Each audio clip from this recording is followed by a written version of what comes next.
Well, good morning, everyone. This is Crystal Lynn from Menifee, California, and it's like 6:30 in the morning right now.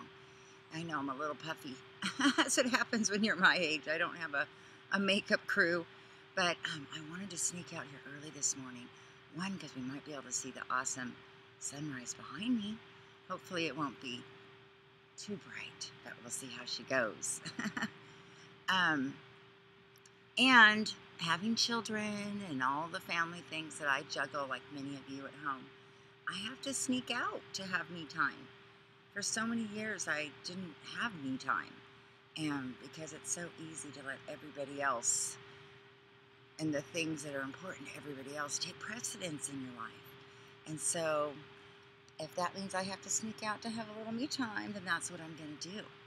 So, this morning, um, I am doing one of our weekly winners who put their name in the hat, and I'm really excited about this chart. So, one of the questions you asked me, and one of the things you said to me, was that you are a closet astrologer, just beginning that process of learning and experimenting with it and sharing it and beginning to even teach it.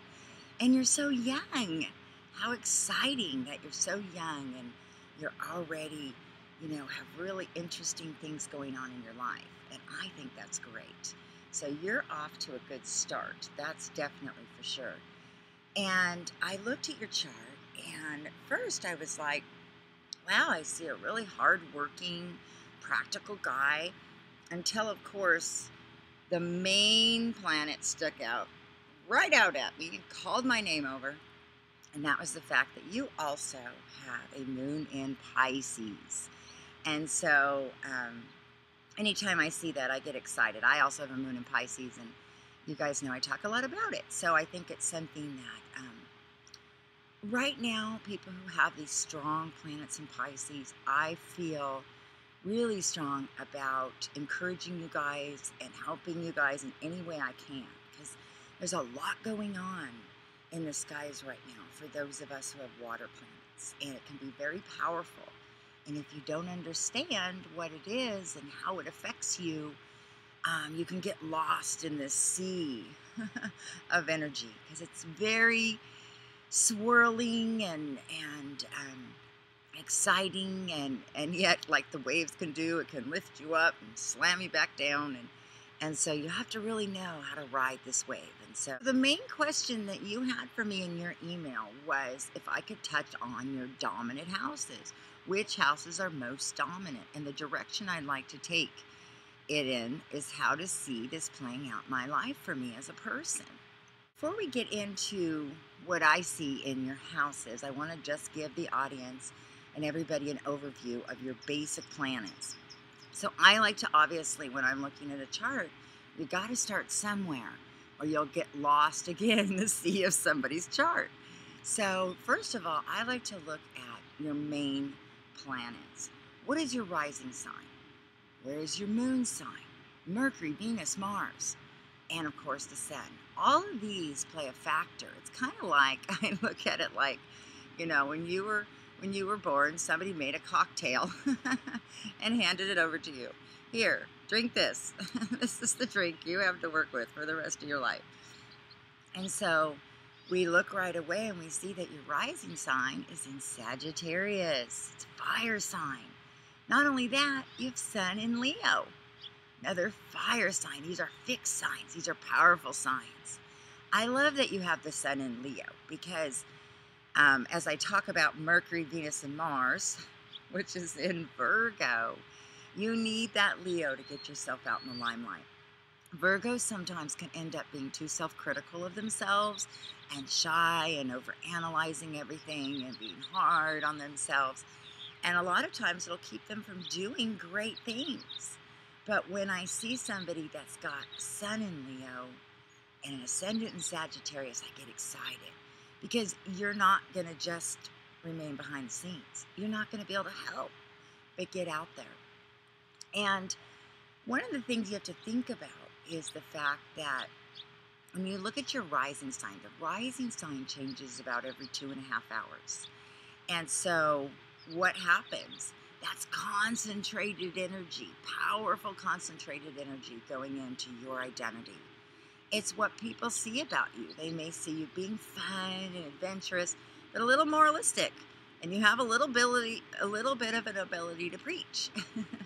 And so, of course, that's the part of you that, you're really easygoing. You like to see, learn about different cultures. You're going to be very, very attracted to foreign cultures and learning different things. And I think that's really a special gift, especially if you want to be an astrologer. Because just like recently, I had a client that booked a reading with me from France. How exciting. And as I was sharing some things with her, I had to take into an account that she comes from a certain culture and family traditions. And so, in America here as women, we might have certain freedoms to just say, hey, do what you want to do. In other cultures, people have to abide by those traditions. And as an astrologer, you have to understand that you have to be able to look at it from different people's perspectives and what astrological advice you might be giving. So you're going to have a real gift to understand different people. I think that's something to really pay attention to. Now, with the Sun in Leo, what's exciting about that is that's another fiery planet, but they're fun and they're creative and they can be like the life of the party because they've just got these big smiles on their faces all the time. I have Mars in Leo, and I notice when I take pictures, that smile comes up. So that's a good thing. People like to see other people excited about life, and you have that ability. But now we're going to talk about this moon in Pisces. This is one of the planets that I really want you to understand about yourself and know, because moon in Pisces is such an intense placement, because we do, and I talk about it all the time, I say we feel everything. People don't realize how hard that can be, because we pick up on vibrations before they happen. There could be times that, somebody's coming over to your house and all of a sudden your heart starts pounding and you don't even know they're coming over, and maybe they didn't call, they're just going to pop in, and you feel like something's going to happen. What's going on? I get reading charts, and I don't know if you've had this experience in the charts that you've read so far, but I have to plan a certain amount of time before I read a chart, that I'm reading it, taking it in, and I take it in intuitively. Yes, I have a Sun in Virgo, and I have strong abilities to analyze and be practical and look at it like a scientific project. But the moon in Pisces always takes over, and I begin to feel those things. And so here you have this powerful moon in the middle of all this fire. So, it's going to be a challenge for you not to let your fire burn out or the water overtake it. It's like you're going to be balancing water and fire. But the great thing about you is that Mercury, Venus, and Mars are all in Virgo. So you're extremely intelligent. Not only do you understand the analytical things of what's going on in life, and that you have a certain pulse on the earth. See, Virgos have a certain connection to the earth. They understand it. They understand the seasons. They understand the feel of the dirt. They can sense the change in the atmosphere because they know the planet. They're connected to animals. They're connected to anything that allows them to feel grounded to the earth. And so how beautiful is this, that you have this beautiful combination of earth and water and fire. Now, I'm looking around for some air. Let's see what we got here. Saturn in Aquarius retrograde. Now, when I see Saturn in Aquarius retrograde, I see someone that's very self-studied, that's willing to do long, enduring studies about something they love to do. And so you definitely have the ability. I've been thinking a lot about this with so many astrologers popping up and those of us coming in like myself who have years of experience and have been studying this stuff behind the scenes. And, You know, what makes us qualified to really say we're an astrologer? I think that some of the important things to look at is that this season and time in our life, really the last 14 years when Neptune was in Aquarius, he gave people like us the ability to study this ancient art in the most incredible way. I mean, you can get on YouTube and find all the old school astrologers who pull out, the charts and show you. I mean, never before have we had this much education. But the thing of it is, there's only a few of us that will be crazy enough to watch all those videos and study all those charts and check out these things and read old articles and follow the people that aren't so exciting on the outside, but they're wise on the inside. And you have the ability to do that. With the fact that Saturn in Aquarius is retrograde, that tells me that your deep studies are going to be things that pertain to things behind the scenes. You're going to go behind the scenes in life.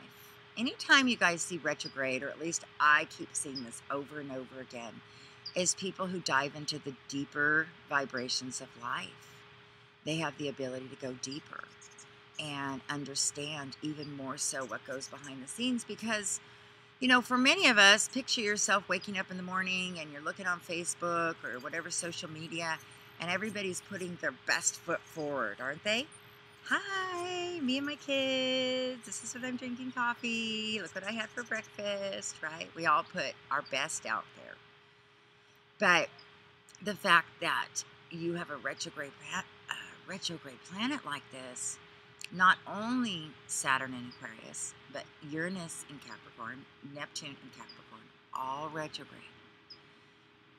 So you've got this not only understanding of the vibrations behind the scenes, but how the world works behind the scenes. The deep underground, see how I want to put that, the deep underground workings, the behind the scene workings of how something is built. A lot of times if you're building a building, before the building's ever even built, there's an idea, and then there's an architect, and then there's funding, all before the concrete's ever poured. And you are going to understand the things that happen before what happens. So that's exciting to me. The other thing that really, when you ask me about your houses, what are the most dominant in your houses? Well, I look at how uniquely and specifically the water signs are placed in your chart. That comes out to me first. And I'm using intuitive astrology right now. Why? Well, because water signs, they're the ones that give us the ability to go again into the underworld of people's emotions and understand and be compassionate, to understand the vibration that takes place in relationships, in those intimate things. You have Pisces in the 5th house. 5th house is all about kind of like our outer entertainment, how we portray ourselves in our public arena. How do we look, through the box, through the frame? How do we look to the world? That creative little peek that people get to see in us. And in Pisces, that means you've got some creative ability. You have the ability for articulate work with all that Virgo, which is really, really great. Now taking that articulate work and bringing it to life through that 5th house in Pisces. So you could be an artist, you can be an actor, you could be a writer. It's like the sky's the limit.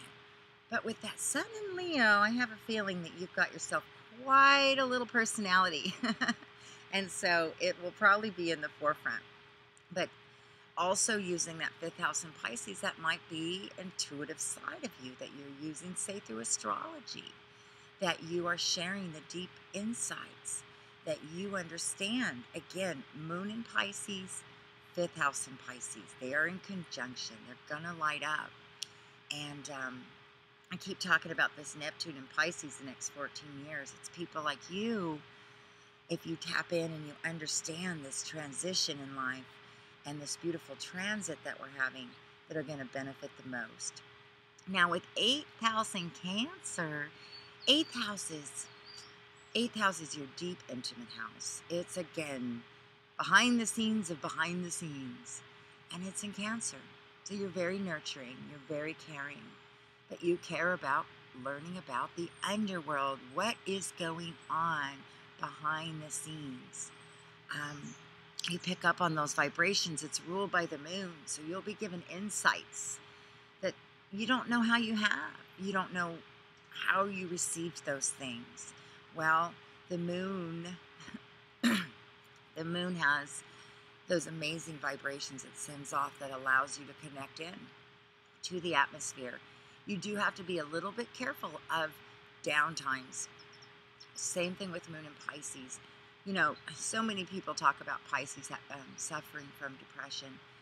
And I really want to talk about this a minute, because this may not be anything you've experienced, or maybe you felt like, gosh, I just need to like disappear from the world for a few days every so often. Maybe you feel like something's wrong with that. But it's very, very necessary to understand when you have the water planets that you do, especially in your houses where they are.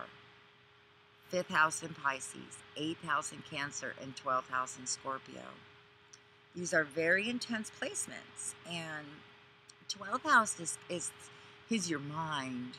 Again, behind the scenes. So all of this water is just moving in those deep places of your life. And you're super young right now. So you're going to be learning to manage these emotions and manage these intuitions. I'm glad that you're finding a structure right now to help you do that. And that structure may change over different times in your life. But right now, astrology is a tool. It's a foundation for a lot of us to kind of know how to map out these energies and see how they work.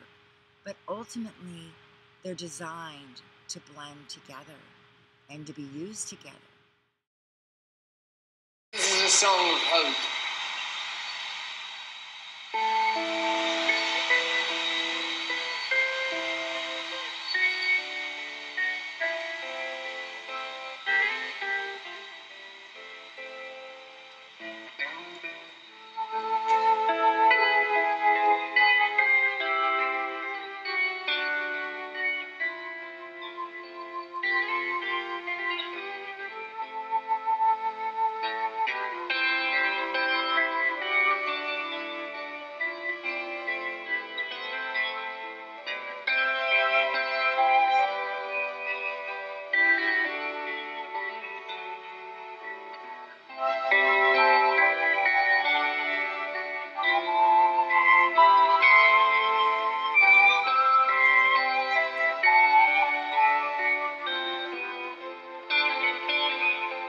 There's a lady who's sure all that glitters is gold, and she's buying staring to heaven.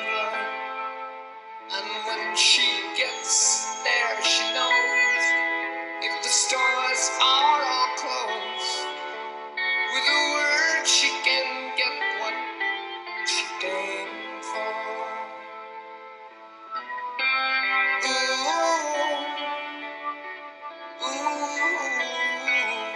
And she's buying the stairway to heaven. There's a sign on the wall, but she wants to be sure, 'cause you know sometimes words have two meanings in a dream.